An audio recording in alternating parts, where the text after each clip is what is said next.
नमस्कार साथियों, शिक्षा आईएएस इंस्टीट्यूट के ऑनलाइन प्लेटफॉर्म में आप सभी का स्वागत है।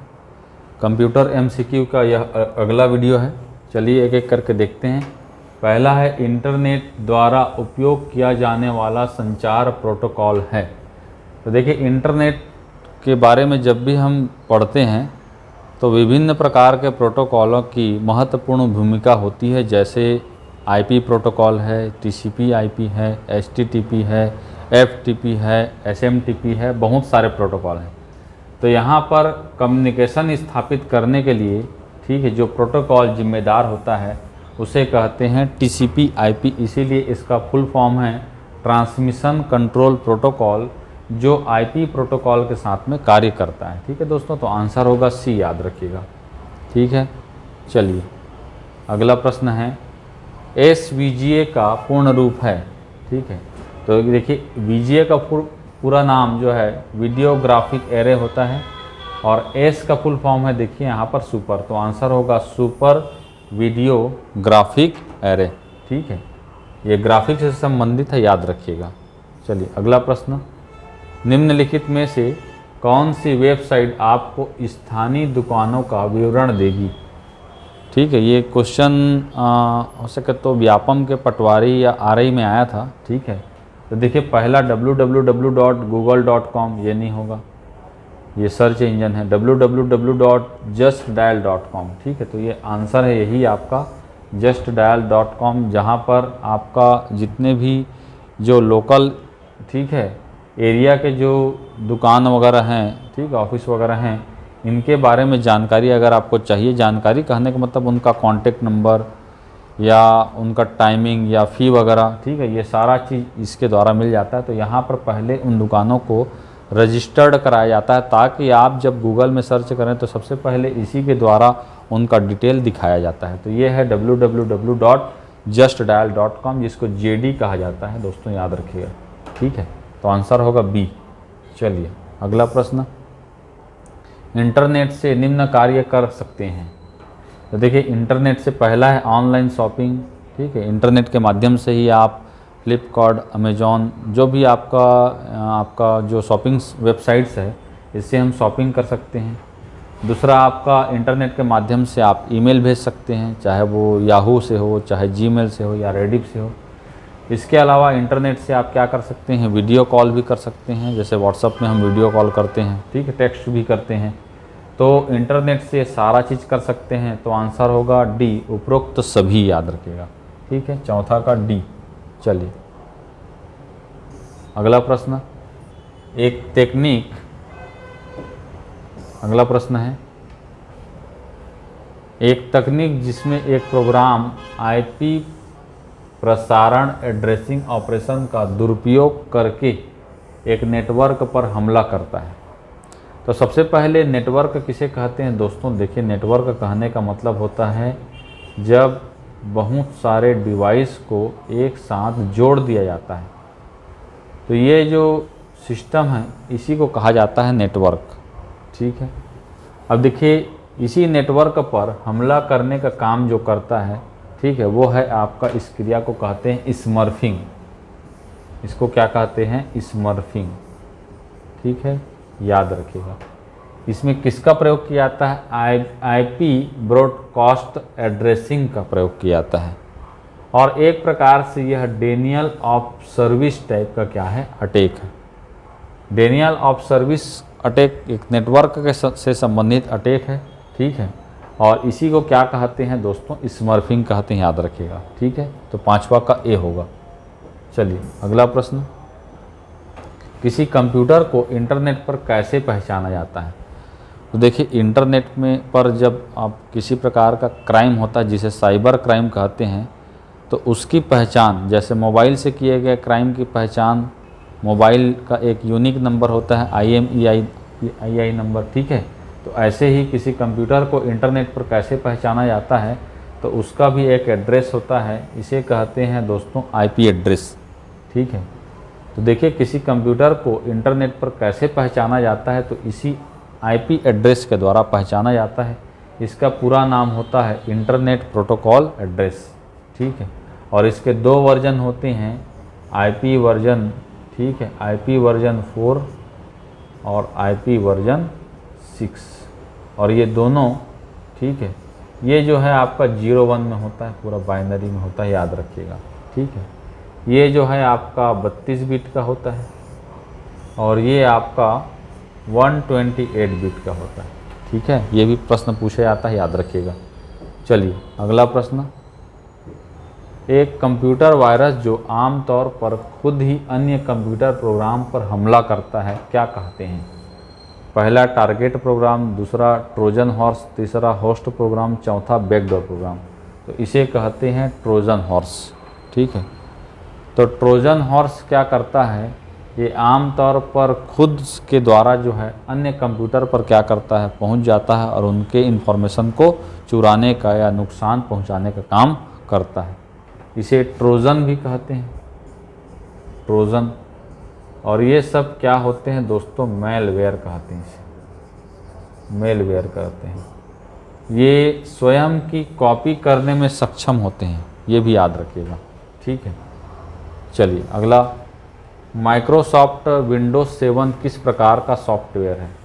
तो माइक्रोसॉफ्ट के द्वारा, ठीक है, विंडोज़ के अलग अलग वर्जन लाए गए थे और इन्हीं वर्जन में एक है विंडोज 7। और ये विंडोज 7 किस प्रकार का, ठीक है, सॉफ्टवेयर है कहेंगे तो सिस्टम सॉफ्टवेयर। सिस्टम सॉफ्टवेयर कहने का मतलब ऑपरेटिंग सिस्टम सॉफ्टवेयर, ठीक है, जो कंप्यूटर को चलाने के लिए, ठीक है, इसका प्रयोग किया जाता है। तो इस प्रकार के सॉफ्टवेयर को कहा जाता है, ठीक है, सिस्टम सॉफ्टवेयर। ठीक है, चलिए तो इसका आंसर होगा सी। अगला है, VGA का पूर्ण रूप है। ठीक है, तो VGA का पूर्ण रूप होता है video graphic array. Video graphic array, देखिए वीडियो ग्राफिक एरे, ये VGA का फुल फॉर्म होता है, तो आंसर होगा आपका सी। ठीक है, ये ग्राफिक्स से संबंधित है, याद रखिएगा। ठीक है, VGA फाइल। अगला है, गटर मार्जिन क्या है? तो सबसे पहले इसका संबंध है दोस्तों MS वर्ड से, MS वर्ड से। अब गटर मार्जिन क्या होता है? गटर मार्जिन कहने का मतलब एक ऐसा मार्जिन जो प्रिंट करते समय पेज के बाइंडिंग साइड में जोड़ा जाता है। अब पेज का बाइंडिंग साइड कहने का मतलब, देखिए ये जो पेज है, इस पेज में अलग से एक स्पेस दिया जाता है ताकि यहाँ पर आप क्या कर सकें, इसको बाइंडिंग करा सकें। ठीक है, ये भी फैसिलिटी MS वर्ड के द्वारा दी जाती है। तो इतना जो स्पेस रखा जाता है पेज के, ठीक है, लेफ्ट साइड में, इसी को क्या कहते हैं, गटर मार्जिन कहते हैं, या इसे ही कहते हैं दोस्तों बाइंडिंग मार्जिन, जो बाइंडिंग कराने के लिए प्रयोग किया जाता है। लेकिन बाय डिफ़ॉल्ट इसकी वैल्यू 0 होती है। अगर आपको इस बाइंडिंग मार्जिन में पहले से जगह छोड़ना है तो इसकी वैल्यू पहले से आपको देनी पड़ेगी। ठीक है, तो आंसर होगा सी, याद रखिएगा। ठीक है, चलिए अगला प्रश्न, निम्नलिखित में से कौन सा एक इमेज फाइल फॉर्मेट नहीं है? है नहीं पूछा, नहीं है पूछा, तो पहले है वाले को काट दीजिए। तो देखिए इसमें .png, पोर्टेबल PNG का फुल फॉर्म होता है पोर्टेबल, ठीक है, network graphics,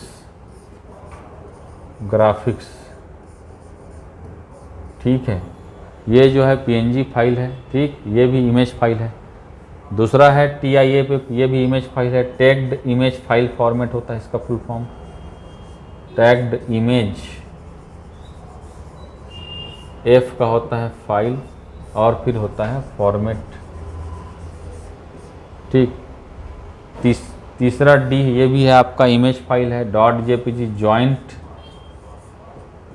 photographic, okay, expert group. तो तीनों के तीनों इमेज फाइल फॉर्मेट है। .img ये इमेज फाइल फॉर्मेट नहीं होता, तो आपका आंसर होगा ए। ठीक है, याद रखिएगा। चलिए अगला प्रश्न, खाली स्थान कैरेक्टर प्रिंटर है जो एक समय में एक कैरेक्टर को प्रिंट करता है। ठीक है, तो देखिए इसमें जो है आपका ये जो प्रिंटर है डॉट मैट्रिक्स प्रिंटर। ठीक है, ये किस प्रकार का प्रिंटर है दोस्तों? तो ये एक कैरेक्टर प्रिंटर है। और ये जो डॉट मैट्रिक्स प्रिंटर है ये डॉट के रूप में कैरेक्टर को प्रिंट करता है। ये देखिए इस प्रकार से ये डॉट के रूप में, ठीक है, किसी भी कैरेक्टर को क्या करता है, प्रिंट करता है। इसीलिए इसको क्या कहा जाता है, डॉट मैट्रिक्स प्रिंटर कहा जाता है। और अधिकतर आप देखे होंगे रेलवे टिकट जब हम लेते हैं तो रेलवे टिकट लेते समय जो रिजर्वेशन काउंटर से जो टिकट प्राप्त करते हैं वहाँ पर जो प्रिंटर लगा रहता है वही कौन सा प्रिंटर रहता है दोस्तों, डॉट मैट्रिक्स प्रिंटर रहता है। ठीक है, तो एक बार में यह एक कैरेक्टर को प्रिंट करता है, इसीलिए इसे क्या कहते हैं, कैरेक्टर प्रिंटर कहते हैं। ठीक है, चलिए अगला प्रश्न, 1 TB बराबर होता है। तो देखिए 1 TB मतलब होता है टेराबाइट। ठीक है, 1 टेराबाइट 1024 GB के बराबर होता है। ठीक है, तो यहाँ पर 1024 को और क्या लिख सकते हैं, 10⁻³ GB। तो पहला आंसर सही है, लेकिन टिक मत लगाना और देख लो। अब देखिए एक यहाँ पर ये जो GB है, 1 GB बराबर होता है, 1 GB बराबर होता है आपका 1024 MB। ठीक है, तो 1024 बराबर क्या होगा, 1024 गुणित 1024 MB। ओके, तो यहाँ पर आंसर क्या आ जाएगा, 10⁻³ इंटू 10⁻³ MB। ओके, अब जब समान आधार रहते हैं तो पावर जुड़ जाते हैं, तो 10⁻³ क्या हो जाएगा, 6 MB। अगर MB में देखेंगे तो यहाँ पर ये भी सही है। MB को अगर आप KB में बदलेंगे तो क्या होता है, 1024 KB बराबर 1 MB। ठीक है, तो यहाँ पर कितना है, 10⁻6 इंटू 1024 KB। ठीक है, अब इसको हम क्या लिख सकते हैं, 10⁻3, फिर यहाँ पर जुड़ जाएगा तो क्या हो जाएगा, 10⁹ KB। तो अगर KB में करेंगे तो 10⁹, अगर MB में करेंगे तो 10⁶, और अगर GB में करेंगे तो 10⁻3। ये सब किसके बराबर है, 1 TB के। तो तीनों में दिया है आंसर, तो हमारा आंसर होगा D, उपरोक्त सभी, याद रखिएगा। ठीक है, चलिए अगला प्रश्न, 1998 में गूगल की स्थापना लैरी पेज और खालिस्तान ने की थी। ठीक है, तो 1998 में देखिए, 1998 में, ठीक है, जो गूगल है, गूगल क्या है, गूगल एक सर्च इंजन है, याद रखिएगा। ठीक है, और इसकी स्थापना, पहला व्यक्ति का नाम है लैरी पेज और दूसरे व्यक्ति का नाम है सर्गी ब्रिन, दोनों का नाम याद रखिएगा। इन्हीं दोनों के द्वारा 1998 में गूगल नामक, ठीक है, सर्च इंजन की या गूगल नामक जो है आपके संस्था की स्थापना की गई थी। और इन्हीं के द्वारा 2008 में एक वेब ब्राउज़र भी बनाया गया था जिसका नाम है गूगल क्रोम, याद रखिएगा। ठीक है, चलिए अगला प्रश्न, डिस्क संरचना के बारे में क्या सही है। तो ये देखिए, जो डिस्क होता है, चाहे उस आपका, हालांकि यहाँ पर डिस्क कहने का मतलब मैग्नेटिक डिस्क से है, तो यहाँ पर डिस्क किस फॉर्मेट में जो है डिवाइड होता है, तो सबसे पहले सिलेंडर में, सिलेंडर के बाद फिर अगर इसको डिवाइड करेंगे तो ये ट्रैक में होता है, ये ट्रैक है अलग अलग। और ट्रैक का डिवाइडेशन किस में होता है दोस्तों, ये अलग अलग क्या है आपका, सेक्टर है, अलग अलग क्या है, सेक्टर है। तो सबसे पहले सिलेंडर, सिलेंडर मतलब यही डिस्क, उसके बाद में ट्रैक, ये आपका ट्रैक है पूरा। ठीक है, और इस ट्रैक को फिर यहाँ पर डिवाइड किया गया। ठीक है, तो ये क्या है आपका, सेक्टर है। तो आंसर होगा डी, सिलेंडर, ट्रैक और सेक्टर। ठीक है, चलिए अगला प्रश्न, कंप्यूटर भाषा जावा के आविष्कारक कौन हैं। तो देखिए जावा का आविष्कार, ठीक है, 1995 में, ठीक है, कंपनी का नाम है सन माइक्रो सिस्टम। ये भी एग्जाम में पूछा गया प्रश्न है, तो इसको याद रखिएगा, ठीक है। और इस जावा का प्रयोग किया जाता है इंटरनेट से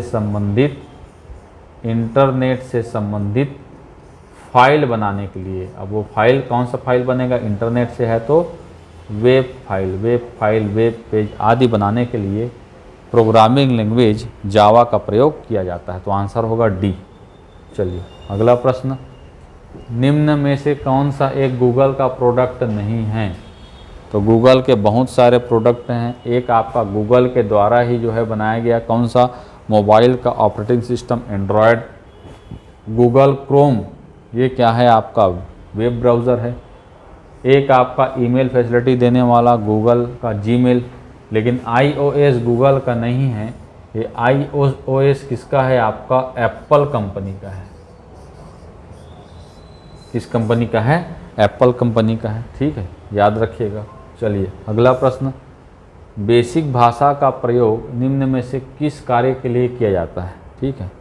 तो बेसिक एक प्रोग्रामिंग भाषा है दोस्तों, जिसका फुल फॉर्म होता है beginners all purpose symbolic instruction code. इसकी ठीक खोज जो है ये इंट्रोड्यूस हुआ था 1964 में, ठीक है। और ये बेसिक किस लिए काम आता था, तो प्रारंभ में ये सरल भाषा है और इस सरल भाषा को सिखाने के लिए, ठीक है, इस बेसिक का प्रयोग किया जाता था। प्रोग्रामिंग सिखाने के लिए प्रोग्रामिंग भाषा बेसिक का क्या किया जाता था, प्रयोग किया जाता था। तो आंसर होगा डी। चलिए अगला है, यूट्यूब के बारे में क्या गलत है, ठीक है। तो यूट्यूब के बारे में गलत को देखना है। पहला वीडियो अपलोडिंग, देखिए यूट्यूब पर हम वीडियो अपलोड करते हैं तो ये तो सही है। दूसरा वीडियो एनालिसिस, तो वीडियो को एनालिसिस, ठीक है, यूट्यूब नहीं करता, याद रखिएगा, वीडियो एनालिसिस नहीं करता। वीडियो को आप अपलोड कर सकते हैं, वीडियो को यूट्यूब से डाउनलोड कर सकते हैं, वीडियो आप सर्च कर सकते हैं, वीडियो एनालिसिस नहीं कर सकते। तो ये आपका आंसर होगा, ठीक है। तो बी होगा आंसर 19 का। अगला प्रश्न है, एक वर्ड टेबल में पंक्ति मतलब रो, पंक्ति मतलब होता है रोस,